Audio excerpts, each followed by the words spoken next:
Espace public régional de l'eau. À quoi ça sert? Ça sert à conseiller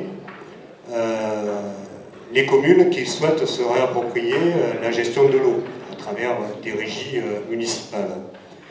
Alors on pourrait penser que ça faisait redondant avec tous les spécialistes de l'eau que l'on retrouve dans tous nos colloques, que ce soit à Grenoble, au Rémy-Ménage, que ce soit au Kéralis pour l'université d'été du Parti communiste, mais non.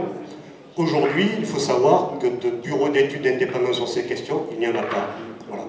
Tous les bureaux d'études sont plus ou moins liés à Veolia, à Suez, etc. Donc on a créé cet espace après beaucoup de difficultés qui nous étaient posées évidemment par nos amis de Veolia et les autres, y compris en contestant notre délibération, notre rapport, c'est-à-dire en le mettant au tribunal administratif. Tout ça prend du temps. Aujourd'hui, on a fait la démonstration que ce que l'on a fait, que nos techniciens, nos fonctionnaires étaient efficaces, puisque ce rapport c'est devenu donc une délibération, qu'elle a été validée par le préfet de région, et qu'aujourd'hui le service il existe, il travaille par exemple actuellement avec la ville d'Aubagne, qui vous l'avez constaté est une ville un peu à l'avant-garde, puisque les transports sont gratuits, que l'eau va redevenir en régie publique et qu'elle est en train de mettre en place un tramway qui sera aussi gratuit, voilà, la publicité est terminée.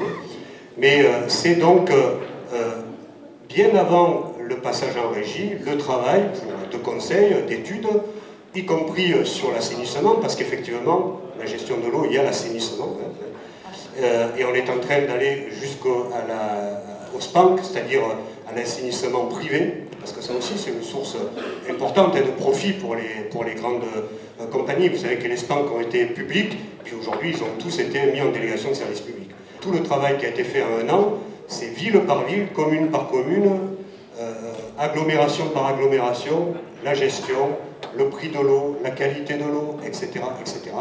On a mis toute une série de critères et de points pour que l'on puisse enfin, dans cette région, quand on nous parle Montsartou, on sait que c'est municipal, mais quand on nous parle, Antibes aussi, on sait que c'est privé, Nice aussi, mais il y a comme ça, il faut savoir que tous les petites villes du haut pays, la plupart sont en gestion directe, mais de fait, voilà. Il y a encore quelques temps, l'eau était gratuite. Donc l'espace public régional de l'eau et cet observatoire qui va être mis en place lundi avec, on a invité toute une série d'associations des Alpes-Maritimes, je crois qu'il y a ATTAC, il y a le MNLE, et aussi des techniciens. Il faut savoir que, contrairement à ce qu'on pourrait penser, Veolia, Suez et la SOR n'ont pas le monopole de techniciens de grande qualité qui travaillent sur ces questions. Je veux dire, Martigues, par exemple, c'est une ville, ça fait 50 ans que l'eau est publique, ça fait 50 ans que l'assainissement est public. Donc ces gens-là sont de haute qualité, comme il y a des gens à Grenoble, autour d'Avrilier, etc. Voilà. Donc l'idée de cet observatoire que l'on met en place lundi, c'est cela, qui va à travers un site internet, mais aussi à travers des publications, qui va essayer dans cette région, d'ici 2015, parce que 2015 est une date importante pour les communes qui sont en délégation de service public, puisque normalement elles devraient revoir cette délégation d'ici.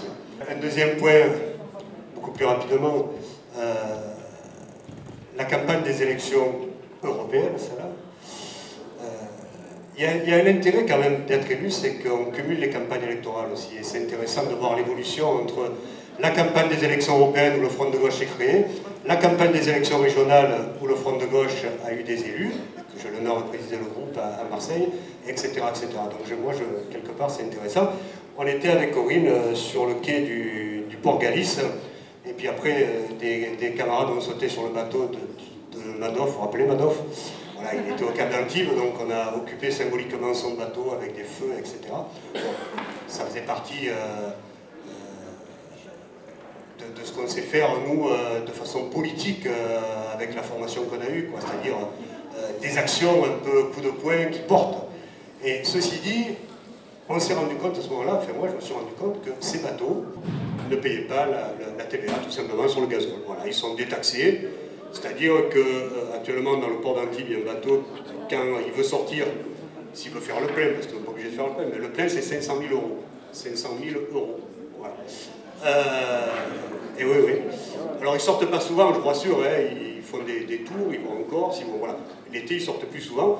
Donc on se dit, nous, qu'une TVA normale, mise en place par un gouvernement normal, pourrait peut-être, dans le cadre de l'augmentation de la TVA, qui elle n'est pas normale et qui va se faire sur tous les autres produits, de 7 à 10, par exemple sur les droits de construire pour le logement, etc., etc. Là, au moins, il y aurait peut-être une TVA qu'on pourrait augmenter, pas augmenter d'ailleurs, créer à 19,9 ou à 10, je ne sais pas si c'est un produit de première nécessité, le gazole, pour ces yachts ou quoi que ce soit. Mais on a là une occasion, je pense, et ça participe très bien de l'endroit où on est, parce que ces bateaux, franchement, c'est pire qu'un TGV, je vous le dis, c'est même pire que la voiture que l'on prend obligatoirement pour aller travailler, etc. Voilà, en termes de tout ce qu'on a dit depuis le début. Donc, taxons-les, quoi. Voilà, taxons le gazole. Cette énergie fossile que l'on renvoie dans l'atmosphère. En fait, tout le monde se connaît ces discours, quoi. Voilà, donc ça, c'est quelque chose de concret. Effectivement, on a eu du mal à l'accepter d'abord parce qu'on n'y croyait pas. Là, c'est fait. Maintenant, il faut qu'on porte ça. Ça peut être utile dans un pays où il paraît que l'argent public est exsangue. Voilà, merci.